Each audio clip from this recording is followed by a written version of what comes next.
கரங்களை வைத்து சொல்லுவோம், அவரே என்னுடைய மகிமை பொருந்திய மகிமையான பட்டயமாய் இருக்கிறார். ஆமென். கர்த்தர் யாரா இருக்கிறாரு? மகிமை பொருந்திய பட்டயமாய் இருக்கிறார். அது மாத்திரமல்ல, யோவான் எழுதின சுவிசேஷம் 1ஆம் அதிகாரம் 1ஆம் வசனம் சொல்லுகிறது, ஆதியிலே வார்த்தை இருந்தது, அந்த வார்த்தை தேவனிடத்தில் இருந்தது, அந்த வார்த்தை தேவனாய் இருந்தது என்று யோவான் எழுதின சுவிசேஷம் 1ஆம் அதிகாரம் 1ஆம் வசனம் சொல்லுகிறது. எனவே அவரும் அவருடைய வார்த்தையும் ஒன்றே. நன்றாய் கவனியுங்கள். அவர் வேற கிடையாது, அவருடைய வார்த்தை வேற கிடையாது. அவரும் அவருடைய வார்த்தையும் ஒன்றே. எல்லாம் இருக்கிறீங்களா? அவருடைய வார்த்தையும் ஒன்றே. எனவே சத்திய வேதத்தை அலசி ஆராய்ந்து பார்க்கும் பொழுது எது நம்முடைய மகிமையான பட்டயம் என்று சொன்னால், சத்திய வேதம்தான் நம்முடைய மகிமையான பட்டயமாகும். தேவனுடைய வார்த்தை தான் நம்முடைய மகிமையான பட்டயமாகும். தேவனுடைய வார்த்தை தான், சத்திய வேதம் தான் நம்முடைய மகிமையான பட்டயம் என்பது நமக்கு பாருங்க தெளிவாய் விளங்குகிறது. ஆதியாகமம் முதற்கொண்டு வெளிப்படுத்துதல் சுவிசேஷம் வரைக்கும் பாருங்க, முழுவதும் அலசி ஆராய்ந்து பார்த்தால் சத்திய வேதம், அவருடைய வார்த்தை, அதுதான் மகிமையான பட்டயம் என்பது நமக்கு தெளிவாய் விளங்குகிறது. அது மாத்திரமல்ல, சத்திய வேதம் தேவனுடைய வார்த்தையை ஆவியின் பட்டயம் என்றே அது பல இடங்களிலே நமக்கு தெளிவுபடுத்துகிறது. அதில் ஒரு சில வசனங்களை இப்பொழுது நாம் வாசிக்க போகிறோம்.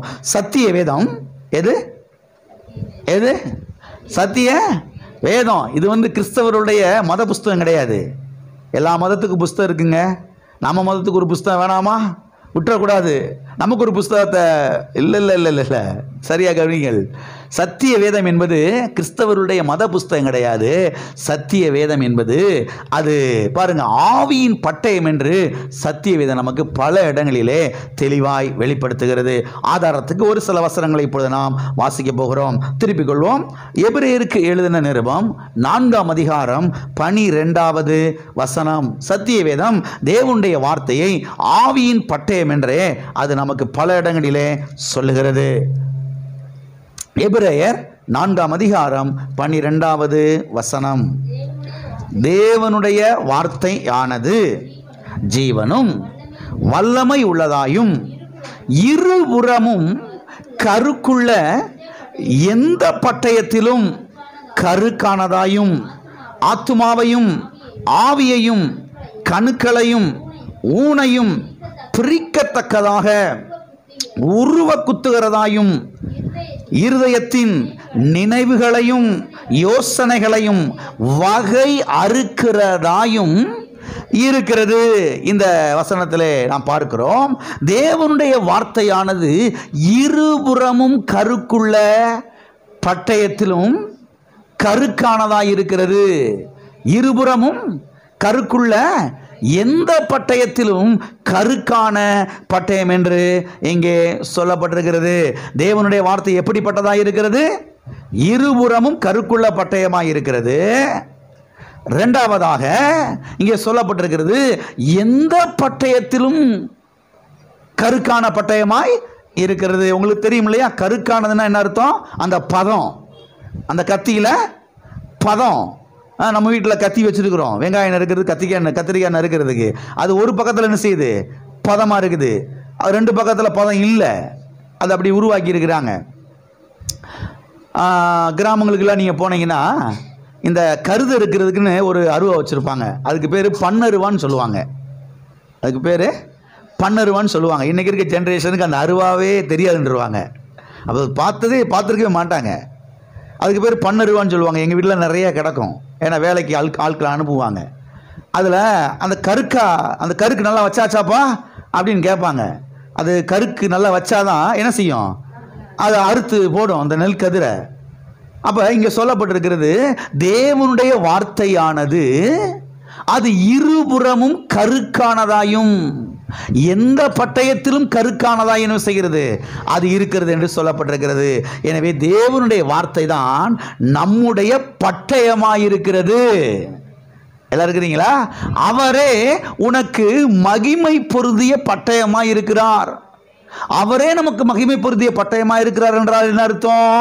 அவருடைய வார்த்தை தான் நமக்கு மகிமை பொருந்திய பட்டயமாய் இருக்கிறது. ஏனென்று சொன்னால் அவரும் அவருடைய வார்த்தையும் ஒன்றே. அவர் வேற கிடையாது, அவருடைய வார்த்தை வேற கிடையாது. அவரும் அவருடைய வார்த்தையும் ஒன்றே. எனவே அவருடைய வார்த்தை தான் நமக்கு மகிமை பொருந்திய பட்டயமாய் இருக்கிறது. வாசிப்போம்.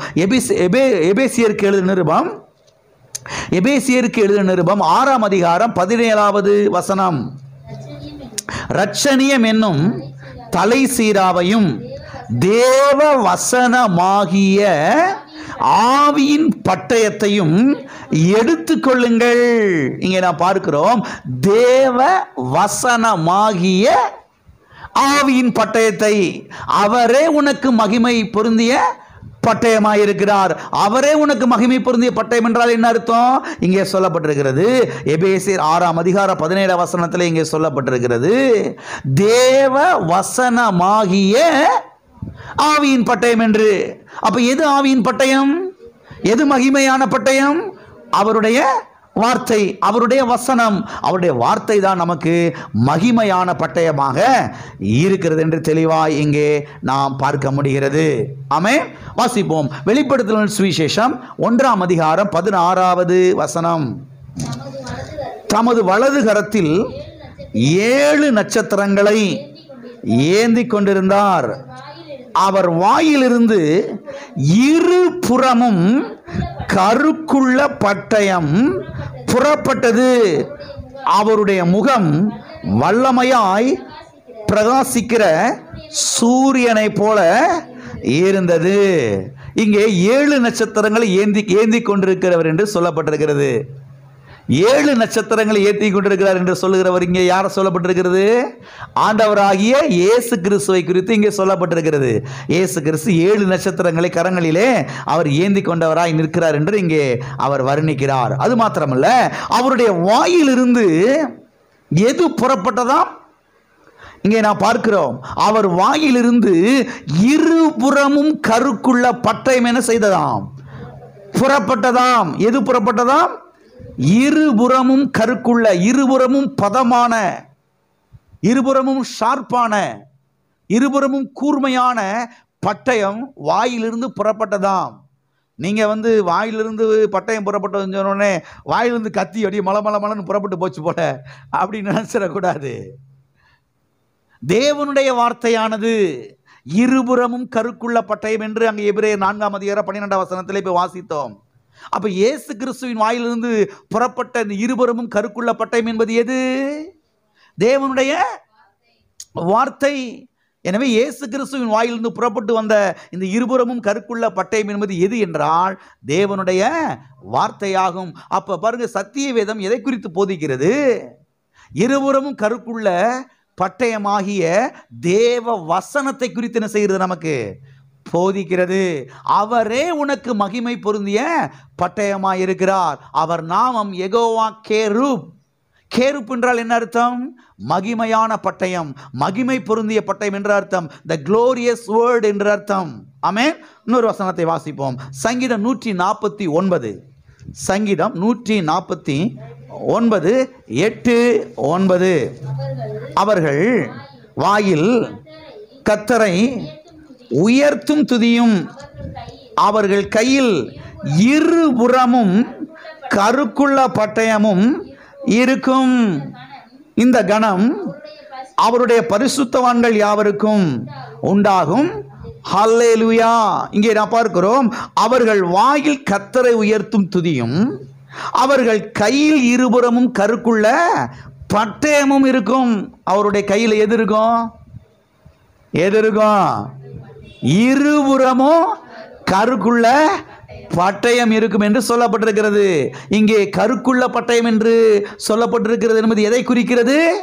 தேவனுடைய வார்த்தையை குறிக்கிறது. அப்போ உங்க கையில எது இருக்குது? இருபுறமும் கருக்குள்ள பட்டயம் இருக்குது. எத்தனை பேர் கொண்டு வந்திருக்கிறீங்க? இருபுறமும் கருக்குள்ள பட்டயத்தை எத்தனை பேர் கொண்டு வந்திருக்கிறீங்க? கர்த்தர் வேற எதையும் கத்தி நம்ம கையில் தூக்கி கொடுத்துட்டாரு நினைச்சிடாதீங்க. ஏற்கனவே ஊருக்குள்ள பயங்கரமா இருக்குது, அதெல்லாம் நமக்கு வேணாம். ஆனா கர்த்தர் நம்ம கையில் எதை கொடுத்திருக்கிறாரு? இருபுறமும் கருக்குள்ள பட்டயமாகி அவருடைய வார்த்தை என்ன செய்திருக்கிறார்? நம்முடைய கரத்திலே கொடுத்திருக்கிறார். ஆமே. வாசிப்போம். வெளிப்படுத்தல் சுவிசேஷம் 19ஆம் அதிகாரம் 15வது வசனம். புறஜாதிகளை அவருடைய வாயிலிருந்து கூர்மையான பட்டயம் புறப்படுகிறது, இருப்பு கோலால் அவர்களை அரசாளுவார். அவர் சர்வ வல்லமை உள்ள தேவனுடைய உக்கிரக கோபமாகிய மதுவுள்ள ஆதையை மிதிக்கிறார். இங்கே நாம் பார்க்கிறோம், அவர்களுடைய வாயில் கூர்மையான பட்டயம் புறப்படுகிறது. அவருடைய வாயில எது புறப்படுகிறது? கூர்மையான பட்டயம். அப்ப சத்திய வேதம் எல்லாம் கவனிக்கிறீங்களா?